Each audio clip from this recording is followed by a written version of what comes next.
They were just 3 kids looking for an adventure.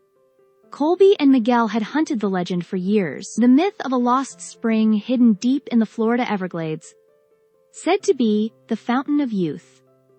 A place where time stopped, where you never got old, never got sick, never died. But this time, they weren't alone. They had invited Bonnie, Colby's younger cousin, for her first real adventure. The sun was barely up when they left. A mist clung to the trees, and the air was thick with buzzing insects and something else. Something they couldn't name yet. "You sure about this?" Bonnie asked, as they passed a rotting sign that read, "Canteen Corners, Boats and Bait." "Sure enough," Colby grinned. "Just follow the compass due east." But their confidence vanished when they crossed paths with the Leovich brothers. Wade and Lyle, older teens, who ruled the swamp edges like feral dogs.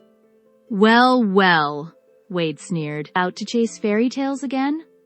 They stole their lunches and mocked their gear, but Colby refused to fight back. "Not worth it," Miguel muttered as they vanished down a dirt path. "They're not going to be laughing forever." And they weren't.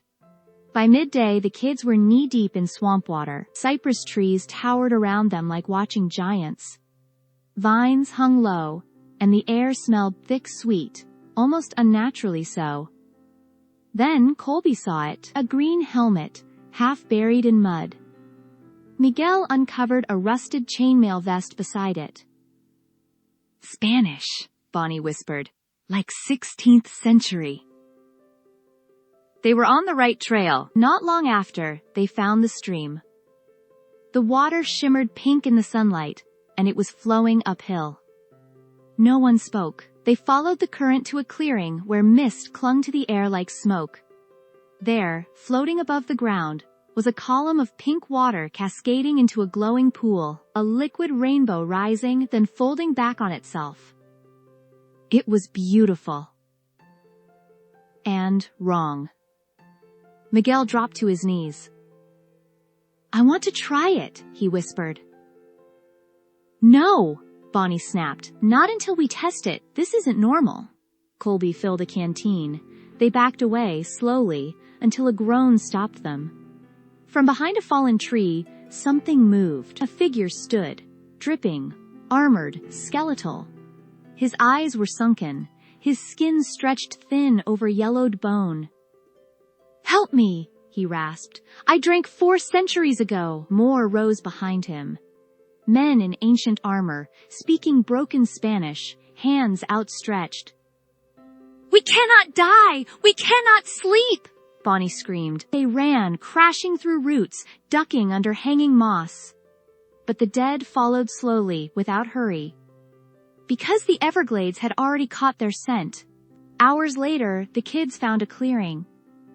They collapsed to catch their breath, until something moved in the reeds. Another figure. This one, worse. A knight with no head, carrying it under one arm. Its lips moved, its eyes rolled.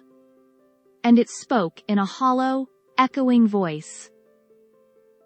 "I am Juan Ponce de León," Bonnie gasped.